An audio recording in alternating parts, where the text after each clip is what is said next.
Kalau anda saksikan tadi, kita memberikan penghargaan dan juga gratitude kepada frontliner ataupun barisan-barisan hadapan yang telah pun memperjuangkan nasib dan juga merisikokan diri mereka untuk bersama-sama menangani wabak COVID-19 supaya kita dapat flatten the curve, ataupun ini yang diinisiatifkan oleh Kementerian Kesihatan Malaysia bagi memastikan agar tiada lagi jangkitan-jangkitan baru dalam COVID-19.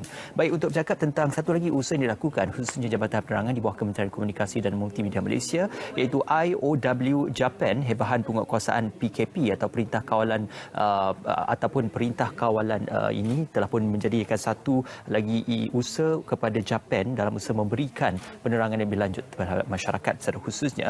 Dan untuk itu kita bersama dengan Tuan Erwin Khairul Ahmad yang juga merupakan pengarah Jabatan Penerangan Wilayah Persekutuan Kuala Lumpur. Assalamualaikum, selamat pagi Tuan, apa khabar? Assalamualaikum warahmatullahi wabarakatuh. Baik, kalau kita lihat kepada Perintah Kawalan Pergerakan yang diumumkan oleh Yang Amat Berhormat Perdana Menteri menekankan agar setiap masyarakat stay at home, duduk di rumah, dan ini juga banyak diinisiatifkan oleh agensi-agensi yang berkaitan kerajaan. Jadi IOW Japan ini apa sebenarnya yang boleh kita ketahui, Tuan?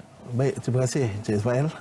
Sebenarnya IOW ini adalah singkatan kepada Info on Wheels, satu kita punya operasi di Jabatan Penerangan Malaysia, khasnya saya di Jabatan Penerangan Wilayah Persekutuan Kuala Lumpur.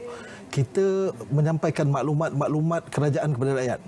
Jika sebelum cerita COVID-19 ni, kita bercerita tentang dasar-dasar kerajaan yang disampaikan kepada rakyat. Tetapi pada ketika ini, kita tahu bahawa kerajaan telah mengumumkan Perintah Kawalan Pergerakan.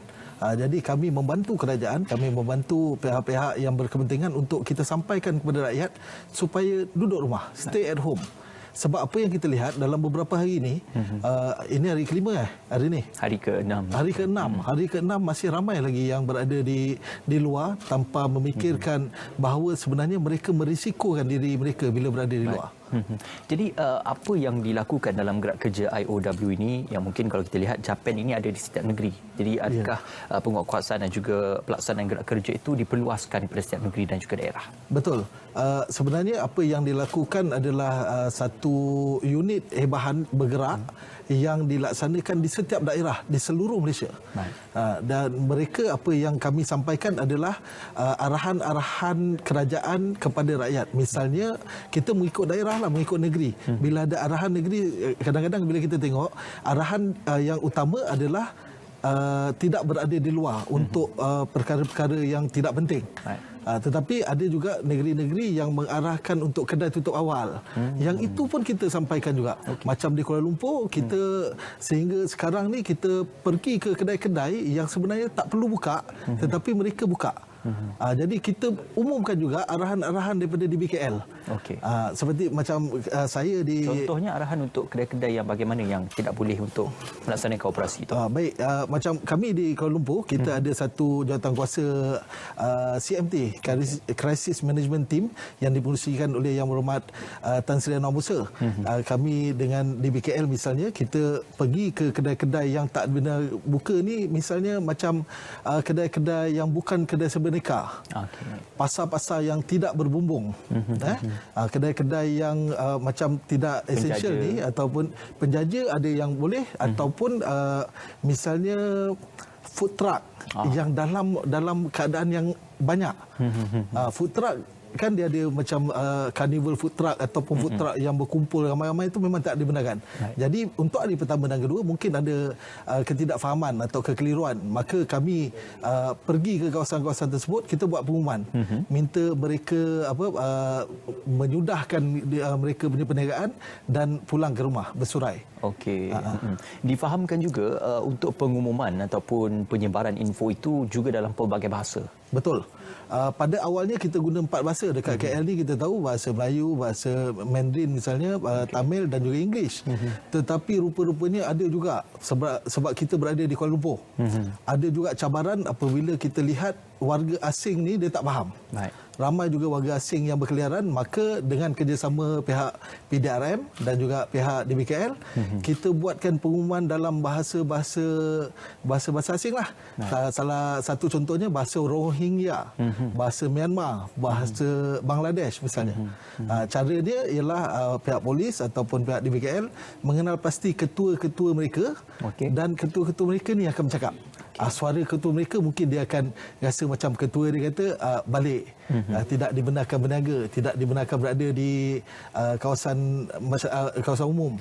Maka mungkin dia dapat meredakan keadaan. Dan kita lihat di hari kelima semalam semakin kurang, tetapi masih ada juga yang berada di luar tanpa perkara-perkara yang penting. Okey, kalau kita tengok perkongsian sahabat kami di Pahang itu tadi, ada beberapa kenderaan ataupun aset-aset oleh Jabatan Penerangan yang turut berada bersama dalam IOW ini. Jadi itu antara contoh-contoh yang dilakukan ataupun kenderaan yang digunakan untuk penyebaran informasi oleh Japan? Betul. Kalau kita lihat, apa yang digunakan adalah unit-unit penerangan. Kita panggil unit penerangan. Ia terdiri daripada van ataupun four-wheel drive lah. Yang ini, kalau kita perasan, ada satu speaker serumbung yang besar tu.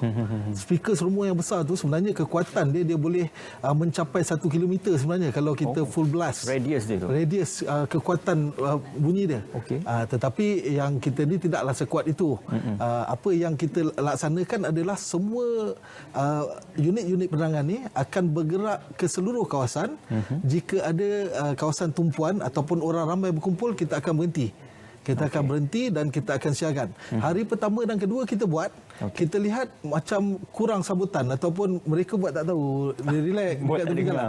Maka hari ketiga dan keempat dan seterusnya ni kita bekerjasama dengan polis dan tentera juga. Polis lah especially yang bersama-sama dengan kita pergi ke kawasan-kawasan tumpuan dan bercakap. Bila lihat polis, mereka nampak betapa seriusnya penerangan daripada kami. Tetapi sebenarnya bukan hanya Jabatan Penerangan dia yang ada unit-unit ni.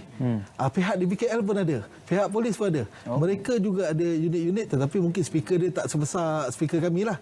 Dan mereka juga menjalankan tugas-tugas seperti tersebut untuk menyuraikan orang. Yang ini juga diselaraskan oleh MKN. Kalau kami di wilayah, MKN wilayah lah. Digerakkan bersama jugalah dengan kenderaan Japan juga? Kita bagi-bagi.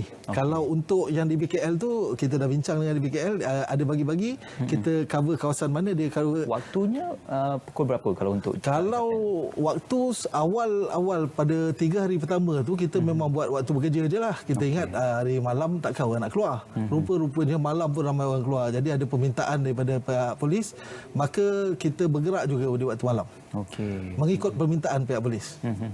Jadi lokasi tumpuan selalunya untuk di kawasan-kawasan yang menjadi kepadatan penduduk yang tinggi ataupun kita kata radius bagi pergerakan itu juga menyeluruh di kawasan wilayah persekutuan khususnya. Betul. Kita bergerak mengikut beberapa cara lah, tetapi kalau ikut di wilayah persekutuan ni, kita ikut parlimen, kawasan-kawasan parlimen. Seperti yang kita tahu sekarang ni di Kuala Lumpur kita ada 4 red zone.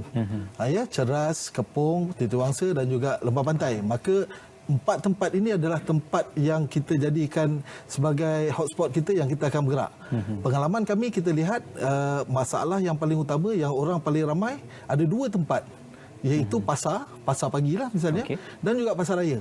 Tak ada masalah. Memang kerajaan membenarkan kita keluar untuk mendapatkan barang keperluan. Cuma masalah dia berlaku apabila mereka keluar beramai-ramai, keluar bersama keluarga, ada juga yang bawa anak-anak kecil dan tidak membuat social distancing. Tidak ada jarak sosial tu.